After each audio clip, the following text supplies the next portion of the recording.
सबसे पहले हमारे चैनलों में स्वागत है। बहुत बहुत आपका धन्यवाद।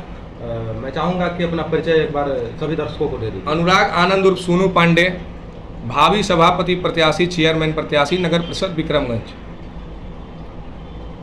सभी को जय श्री राम। जय युवा तय हुआ। युवाओं को मौका दें एक बार और विक्रमगंज को प्रगतिशील बनाएं। नमस्कार, प्रणाम। आप विक्रमगंज नगर परिषद चुनाव में चेयरमैन के प्रत्याशी हैं और नामांकन भी कल आपने किया है। क्या मुद्दाएं हैं, आप जीतने के बाद क्या कीजिएगा विक्रमगंज के लिए? सबसे पहले तो आप तमाम मीडिया बंधुओं का हार्दिक अभिनंदन और प्रणाम। हमारे विक्रमगंज के नगर परिषद के मतदाता मालिकों से मैं यही आग्रह करूंगा कि मैं विक्रमगंज नगर परिषद को सशक्त, समृद्ध और प्रगतिशील बनाने में अपना आप सभी के द्वारा पाए गए आशीर्वाद के बदौलत मैं विक्रमगंज को बिल्कुल सशक्त बनाऊंगा। इसकी जिम्मेवारी आप मुझे एक बार सौंपिए और उसके बाद देखिए कि विक्रमगंज आपका पूरे बिहार में नंबर 1 नगर परिषद रहता है कि नहीं। सर, आप जो कोरोना काल में जो बंद था, पूरा देश भर में लॉकडाउन था, उसके बाद आपने ऐसे लोगों का आपने सहयोग किया जिनके पास कुछ नहीं था, वो दर दर भटक रहे थे, आपने उसका भी काफ़ी चर्चा है पूरे विक्रमगंज नगर परिषद में। तो आप कैसे देखते हैं उस चीज़ को? मुझे लगता है, हमारा मानना है कि सेवा ही परम धर्म है और आप ज़रूरतमंदों की सेवा करेंगे, ज़रूरतमंदों की आवाज़ बनेंगे तो निश्चित ही आप उन ज़रूरतमंदों का ज़रूरत पूरा करके, उनके ज़रूरतों को समझ के नगर को विकसित बनाने में आपका एक जो अहम योगदान रहेगा, उसके लिए वो आपको समृद्ध बनाता है। वही सेवा, और सेवा करना हर मनुष्य का एक अपना धर्म और लक्ष्य होना चाहिए। और हम सेवा इसलिए करते हैं ताकि मुझे सेवा करने में बहुत अच्छा लगता है। और जनता से तो मैं विनम्र आग्रह करता हूं कि आप मुझे एक बार मौका दें, अब मैं आपको बार बार सेवा का मौका दूंगा। अच्छा, एक चीज़ है, विक्रमगंज में समस्या है जैसे बस स्टैंड नहीं है और जाम, शहर में हमेशा जाम लगा रहता हुआ है, तो इस पर क्या आपकी राय है? ये मूलभूत समस्याएं जो हैं विक्रमगंज की, हमने अपने मैनिफेस्टो में जारी ही किया था।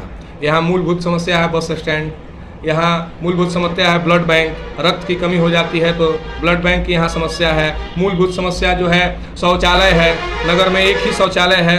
तो मेरा यही मानना है कि बाहर दूर दराज से आपने नगर परिषद के महिला भी जो आती हैं, उनको शौचालय जाने में काफ़ी कठिनाई का सामना करना पड़ता है।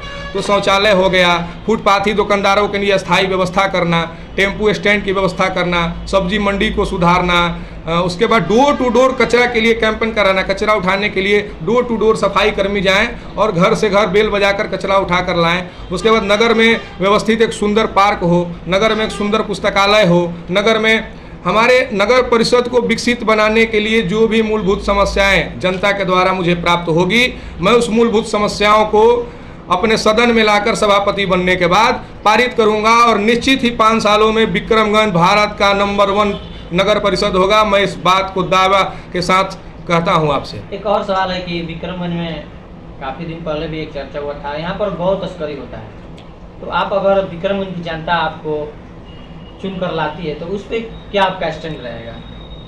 ये स्टैंड है यही हमारा, हम तो अपने मैनिफेस्टो में भी जारी किया है कि गौ हत्या पर जो गैर लाइसेंसी लोग हैं, जो नगर परिषद में गौ तस्करी करके या पशु तस्करी करके जो गंदगी फैलाए हुए हैं, उस गंदगी को मैं वहाँ, अब आप बताइए, भगवान शंकर का मंदिर जो है थाना चौक पे, वो मंदिर का ही परिसर है और जहाँ देव आदि देव महादेव का मंदिर हो और सत्य सनातन हिंदू धर्म के मानने वाले हर एक हिंदू भाई को मैं ये कहूँगा कि आप एक बार अपने दिल में विचार कीजिए कि आप गौ को अपनी माँ मानते हैं, गौ को पूजते हैं, गौ का दान करते हैं और वही शंकर भगवान के मंदिर के पास गौ का तस्करी हो रहा है, तो मेरे सभापति बनने के पास गौ तस्करी पर पूर्ण रोकथाम लगा दी जाएगी। अच्छा, एक चीज़ और है कि 31 प्रत्याशी हैं, 30 से ज़्यादा प्रत्याशी हैं, मुकाबला आपका क्या लगता है कि किससे होने वाला है? मुकाबला के बारे में आपसे क्या चर्चा करूं। अब तो जनता मालिक है, मतदाता मालिक से तो मैं विनम्र आग्रह करूंगा कि आप सेवा करने वाले को, आपके बीच रहने वाले को, आपके ज़रूरतों को आवाज़ उठाने वाले को, अभी मैंने एक मुद्दा उठाया था रांची एक्सप्रेस रोकने का, और रांची यहाँ से 3 विधानसभा को कनेक्ट करती है तरारी विधानसभा, काराकाट विधानसभा और दिनारा विधानसभा, और विक्रमगंज स्टेशन पे अगर रांची एक्सप्रेस का ठहराव होता है तो उससे आम जनों को जाने में सुविधा प्राप्त होगी। तो मैं तो हमेशा संघर्ष के लिए जाना जाता हूं और सेवा के लिए जाना जाता हूं, और इसी सेवा के आधार पर मैं इस चुनावी मैदान में हूं। मुझे लड़ाई किसी व्यक्ति विशेष से नहीं है, मेरा लड़ाई यही है कि सेवा करने वालों को एक बार मौका दीजिए। पूरा विक्रमगंज के नगर परिषद के मतदाता मालिक से मैं विनम्र आग्रह करता हूं कि आप एक बार मुझे मौका दें। मैं विक्रमगंज को सशक्त, समृद्ध और प्रगतिशील बनाने में पूरा अपना अहम योगदान दूंगा, और आप सभी को मैं विश्वास दिलाता हूं कि जो भी हमारा मुद्दा मैनिफेस्टो में जारी किया है, मैंने उन तमाम मुद्दाओं को पहले ही बैठक में पास करके उसमें काम लगवाने का प्रयास करूंगा। आप अपने जीत के लिए कितना सुनिश्चित हैं? आप जब इतना दावा कर रहे हैं कि मैं जैसे ही जीत के आऊँगा तो सारी जो मूलभूत समस्या है विक्रमगंज के नगर परिषद के जनता का उसको पूरा करूँगा, जीत के लिए कितना सुनिश्चित हैं आप? नगर के आम लोगों का जो प्यार है, महिलाओं का, बच्चों का, युवाओं का, सारे लोगों का जो प्यार मेरे प्रति है, मैं उस प्यार के बदौलत, उस दुआ के बदौलत, आशीर्वाद के बदौलत, वो फ़ोन कॉल, सोशल मीडिया पे हमारे समर्थन में पोस्ट करना वगैरह वगैरह, घूम घूम के डोर टू डोर कैंपेन करना, ये मुझे प्रोत्साहित करता है। मुझे नगर के लोग सेवा करते हुए देखे हैं, उनका भी ये मानना है कि एक बार इनको मौका देना चाहिए। और मैं तो आश्वस्त कर दिया आप सभी को कि मैं अगर नगर परिषद सभापति पद पर आसीन होता हूँ तो मैं विक्रमगंज के मूलभूत समस्याओं को डोर टू डोर मैं खुद घूमकर लिखूंगा और उसको ख़त्म करने का पूरा प्रयास करूंगा। जैसा कि आपने बताया कि विक्रमगंज के मूलभूत समस्याओं को दूर करेंगे जी, इसमें स्वास्थ्य से जुड़ी एक बहुत ही बड़ी समस्या है जी। विक्रमगंज अनुमंडलीय अस्पताल से अभी जो अल्ट्रासाउंड का मशीन था उसे टेकारी गाया में लेकर चला गया है, स्थापित कर दिया गया है। तो इसके लिए आप क्या समाधान करने वाले हैं? इसके लिए हम तो जन समस्याओं को, मुद्दाओं को उठाते रहते हैं। आप देखे होंगे अभी रांची एक्सप्रेस के बारे में आपको बताया, और ये जो मामला था अल्ट्रासाउंड का, तो हमारे यहाँ अल्ट्रासाउंड मशीन विक्रमगंज अस्पताल में जो था वो बहुत दिनों से रखा हुआ था, लेकिन वहाँ पूछे जाने पर, हम लोगों के दबाव दिए जाने पर, जाके चिकित्सा पदाधिकारी से बात करने पर उन्होंने यही बताया कि इनके चलाने वाले कर्मी यहाँ उपलब्ध नहीं हैं। तो बिहार सरकार से तो मैं मांग करूंगा और बिहार के स्वास्थ्य मंत्री जी से कि आप कम से कम यहाँ वो व्यवस्थाएं हैं अल्ट्रासाउंड मशीन की, तो उसके लिए कर्मी भी नियुक्त कीजिए ताकि विक्रमगंज के आम जनों को परेशानी का सामना नहीं करना पड़े, बाहर कहीं अल्ट्रासाउंड के लिए नहीं जाना पड़े। चूँकि ये किसानों की बस्ती है, यहाँ आम जन रहते हैं, तो इन आम जनों के लिए, इन किसान भाइयों के लिए, मजदूर भाइयों के लिए कम से कम अल्ट्रासाउंड मशीन हमारे यहाँ अनुमंडल अस्पताल में होना चाहिए। और मैं इसके लिए पूर्ण प्रयास करूँगा।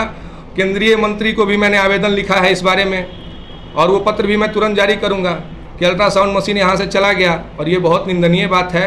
मैं इस पे खेद प्रकट करता हूँ। आगे इस पे पूर्ण कार्रवाई के लिए मैंने भारत सरकार के स्वास्थ्य मंत्री को पत्र लिखा है। अच्छा, एक चीज़ बताइए कि भागवा परिवार जो है लॉकडाउन में अपना जान जोखिम डालकर जो भी आपके साथ कार्य करने वाले थे, आप उसका मुख्य आदमी, ये जितना आप सहयोग किए हैं, लगता है कि उतना आपको इस चुनाव में जनता या मतदाता आपके पक्ष में मतदान करेंगे? देखिए, मतदान के लिए तो मैंने कभी सेवा ही नहीं किया, क्योंकि मतदान मेरा लक्ष्य नहीं है। मेरा लक्ष्य है कि विक्रमगंज कैसे सशक्त हो, कैसे समृद्ध हो, कैसे प्रगतिशील हो। हम तो कह रहे हैं कि लोग जात पात धन धर्म से तोड़ेंगे, और हम तो भैया संस्कृति से जुड़ रहे हैं, सेवा से जुड़ रहे हैं। तो सेवा करने वालों को मौका देना चाहिए, और जात पात धन से तो तोड़ने वाले इस चुनाव में बहरूपिये बहुत घूम रहे हैं।